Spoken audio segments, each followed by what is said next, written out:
While you were upstairs filming, I was getting fired," one of the new cast members revealed to the original Fab Five.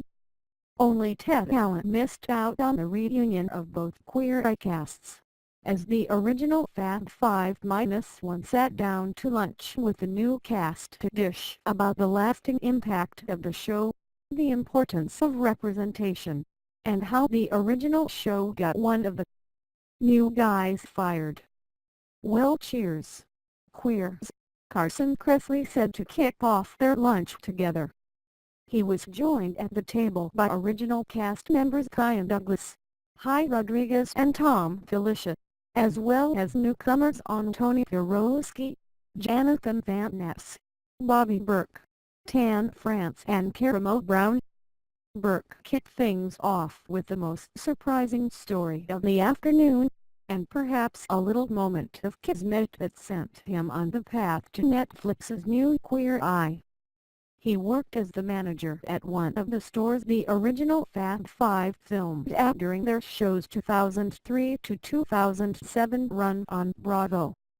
"I was in charge of getting the store perfect for you guys to film the next day," he explained.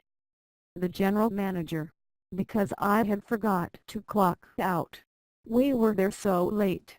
Had clocked us all out at 8 p.m. I was like, so that's not right. We were there until 1. So I fixed our time, and that was totally against the rules. While you were upstairs filming, I was getting fired."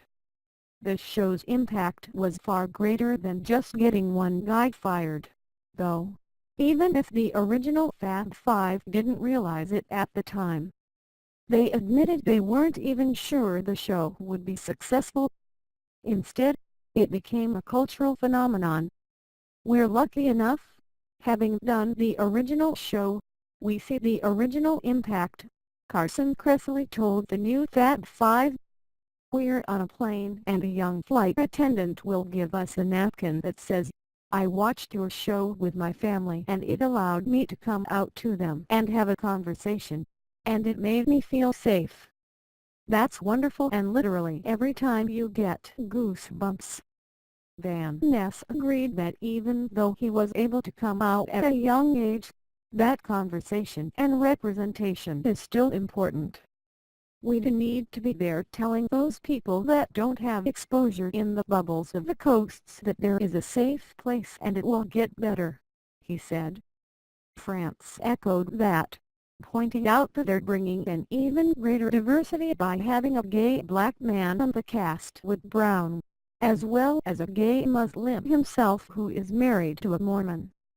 "When we were growing up, we didn't really have anyone on television to look up to and say, 'These are queer people and I can relate to that,'" Kyan Douglas said. "For one generation it was him and the original Fab Five. For today's generation, it could well be the new guys and the new Queer Eye." Queer Eye premieres Wednesday on Netflix. Thanks for watching and please subscribe to my Hollywood Action channel.